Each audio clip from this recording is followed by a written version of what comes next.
Sabe, a gente vive numa era de ruído quase ensurdecedor, né? Uma época em que todo mundo quer dar uma opinião imediata, reagir rápido, falar, falar, falar. Mas no meio de todo esse caos contemporâneo que a gente vê hoje, tem uma postura que se destaca pela sua absoluta força e por uma serenidade inabalável. Hoje a gente vai mergulhar na sabedoria estoica, mais especificamente no Manual de Epícteto, para desvendar por que a verdadeira fortaleza muitas vezes escolhe simplesmente não se pronunciar. E mais importante, como essa escolha de ficar em silêncio pode transformar completamente a forma como você vive. Olha só essa máxima incrível que é o pilar do capítulo 33 do manual. Fica em silêncio na maior parte do tempo ou fala apenas o necessário em poucas palavras. O que mais impressiona nessa diretriz é a precisão cirúrgica dela. A sua verdadeira força não se manifesta no volume da sua voz ou naquela necessidade desesperada de dominar todas as conversas. Nada disso. Ela se revela no controle absoluto sobre o que você diz.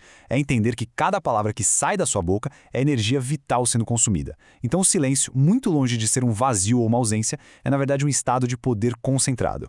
Seção 1. A força no silêncio. O poder de omitir. Vamos dar uma olhada nisso?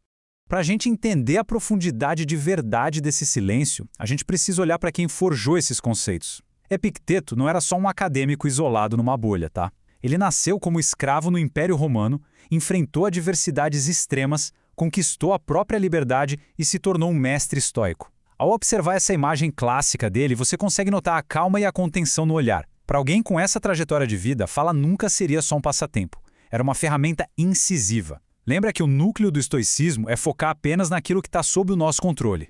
Então, evitar o excesso de fala é basicamente o mecanismo de defesa primário para proteger esse foco, mantendo a sua mente inatingível pelo barulho do mundo. Entrando agora na seção 2, a regra do convívio, blindando a mente. Trazendo essa filosofia para a prática do nosso dia a dia, o mestre sabia muito bem que a gente precisa de diretrizes claras para o convívio em sociedade.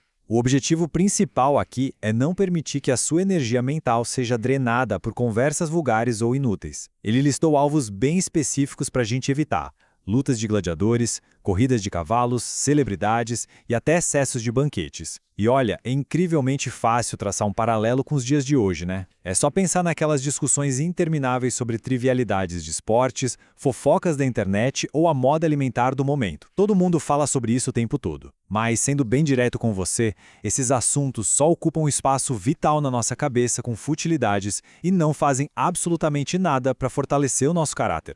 Avançando para a seção 3, o perigo da vaidade, o inimigo interno. Mas preste atenção nisso. A ameaça ao seu caráter não vem só dessa futilidade do mundo externo, não. A gente tem um inimigo interno, que é formidável: a vaidade. Essa encruzilhada ilustra o dilema humano perfeitamente. De um lado, você tem aquela tentação super sedutora de falar sem parar sobre si mesmo, exagerando aventuras e conquistas só para buscar a aprovação de estranhos. Do outro lado, a reserva estoica. O texto nos dá um alerta claro. Pode até ser muito prazeroso para você narrar os perigos que superou, mas, para quem está ouvindo, essa história raramente soa tão fascinante assim. E o pior de tudo, ao colocar a sua autoimagem nas mãos da opinião dos outros, você está literalmente assinando um termo de rendição da sua própria paz. O silêncio age aqui como um escudo intransponível, protegendo a sua liberdade contra a prisão que é o julgamento externo. Vamos para a seção 4, distância da vulgaridade. Como navegar pela baixeza. E aí surge uma dúvida muito natural. Como é que a gente transita por situações sociais repletas de baixeza, sem abrir mão da nossa dignidade, mas também sem parecer um chato arrogante? Epicteto nos dá passos muito práticos. Primeiro, se você está no meio de estranhos, o silêncio é de ouro. Segundo, quando a conversa descer o nível e cair para a vulgaridade, simplesmente não participe. Terceiro, se a situação passar dos limites, mostre o seu desagrado de uma forma sutil, com um olhar mais sério ou ficando calado. Nada de fazer escândalo, sabe? Apenas mantenha sua presença silenciosa. E o quarto passo, jamais caia na tentação de provocar aquele riso fácil e descontrolado. Aqueles que tentam desesperadamente ser os palhaços da turma acabam perdendo o respeito de forma irremediável. Uma mente verdadeiramente forte não sente a menor necessidade de ser o centro das atenções.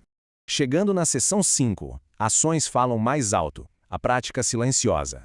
Aqui a gente chega no ponto alto de toda essa disciplina, onde o manual resolve aquele grande dilema entre possuir o conhecimento e querer mostrar isso para o mundo. E ele faz isso através de uma das metáforas mais cruas e perfeitas da literatura antiga. Pensa comigo, as ovelhas não chegam pro pastor e vomitam o capim no chão para provar que comeram o suficiente, certo? Não faz o menor sentido.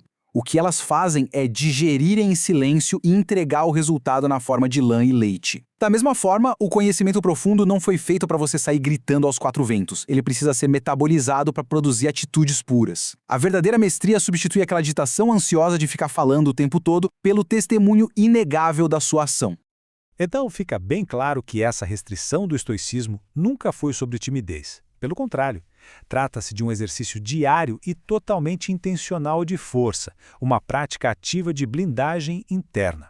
A gente fala pouco justamente para estocar toda essa nossa energia vital, para usar essa energia agindo na mais estrita conformidade com a razão e com o nosso caráter moral, sem desperdiçar tudo isso jogando palavras ao vento.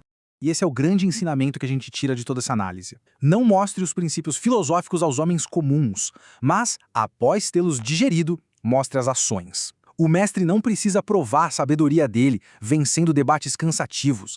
Ele demonstra isso vivendo. Quem adquire uma autossuficiência de verdade se liberta dessa urgência desgastante de convencer todo mundo, porque entende, lá no fundo, que a virtude não depende de plateia.